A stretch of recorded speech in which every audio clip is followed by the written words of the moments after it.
सिद्धि की शादी के बाद वो ससुराल चली जाती है। पीछे रह जाती है भाभी रानी। सिद्धि के ससुराल जाते ही भाभी कहती है, अरे वाह जी वाह, सारे कपड़े मेरे। हाय रे पैंट, अरे वाह वाह, मजा आ जाएगा। अरे ये सिद्धि की अलमारी के सामने खड़े होकर क्या बड़बड़ा रही है? जाकर देख मेहमानों को विदाई की मिठाई मिली कि नहीं। अब हाँ माँ जी, क्यों नहीं, लेकिन पहले कपड़े तो बदल लूं। अब रानी आ जाती है सिद्धि के उन कपड़ों में जो वो ससुराल जाने से पहले घर छोड़ जाती है। अरे रानी, कुछ दिन रुक जाती। अरे ये तो सिद्धि बिटिया को मैंने ही दिया था, बड़ा ही फबता था उस पर, तुझ पर तो कुछ खास नहीं लग रहा। अब वो ना मेरे सारे कपड़े गीले थे तो सोचा पहन लूं। वैसे भी सिद्धि को कौन सा दिन पुराने आउटडेटेड कपड़ों को पहनना है। वैसे भी ये सूट तो मैंने तभी पहना था, वैसे खास है भी नहीं ये। हाँ ठीक है, लेकिन ना मेरी सिद्धि पर तो जमता था। सारे मेहमान चले जाते हैं और सिद्धि ससुराल से मायके पहली बार आती है।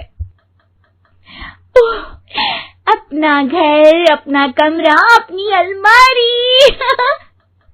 ये बोलकर जैसे ही सिद्धि अलमारी खोलती है तो सामने उसके कपड़ों की जगह कुछ और ही रखा होता है।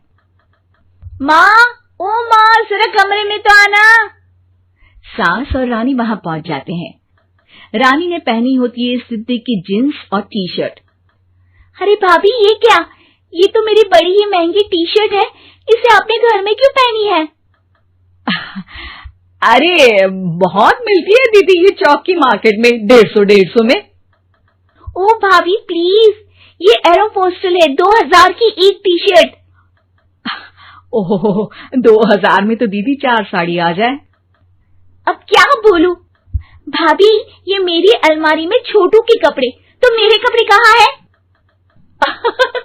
मेरी अलमारी में? अब दीदी आपको कौन से पुराने कपड़े पहनने थे? माना भाभी, लेकिन मैं जब घर आती तो यही सब पहनती ना। अरे तुम तो बड़ी कंजूस हो दीदी। खैर, वक्त आता है जब सिद्धि ससुराल के लिए रवाना हो रही होती है। अरे रानी, अंदर से सिद्धि का गिफ्ट ले आ, लड़की पहली बार ससुराल से मायके आई है। रानी अंदर जाती है और एक सिंपल सी साड़ी लेकर बाहर आ जाती है। ये लीजिए माँ जी। सास बेटी को गिफ्ट देकर ससुराल भेजती है। अगले दिन रानी एक सुंदर सी साड़ी पहनकर सामने आती है।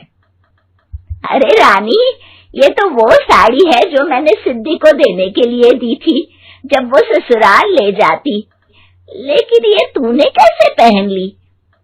अरे माँ जी, ये साड़ी तो मुझे बहुत पहले से ही पसंद थी, लेकिन चिंता ना करिए, मैंने सिद्धि के लिए भी अच्छी सी साड़ी दी है। हाँ। तभी सिद्धि का फोन आता है।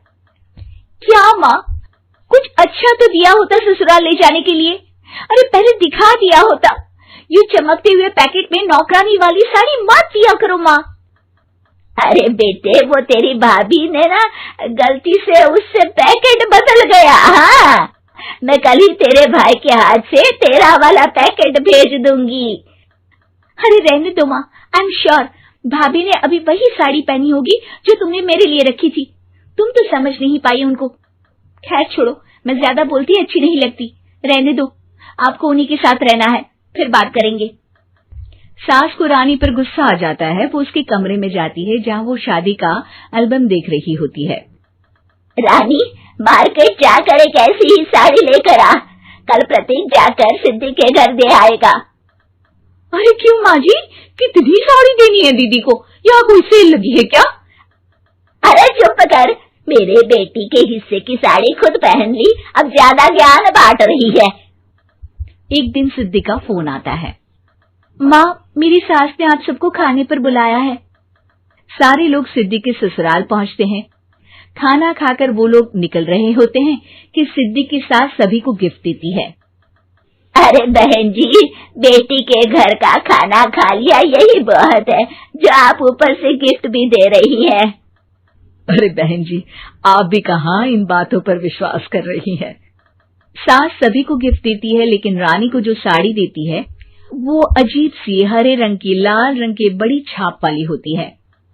अरे छी, ये कौन पहनेगा? सासू माँ को तो जरी वाली इतनी सुंदर, और मेरे लिए ये नौकरानी वाली। अरे भाभी, दरअसल मैं जब भी घर आती थी आप वापसी में ऐसी ही साड़ी देती थी ना, तो माँ ने सोचा कि आपको आपकी पसंद की ही साड़ी क्यों ना दी जाए। बेचारी रानी, बोलती भी तो क्या। सिद्धि और सास रानी का चेहरा देखकर हंसने लगती है, तो रानी समझ जाती है कि अपने ही बिछाए जाल में वो फंस चुकी है।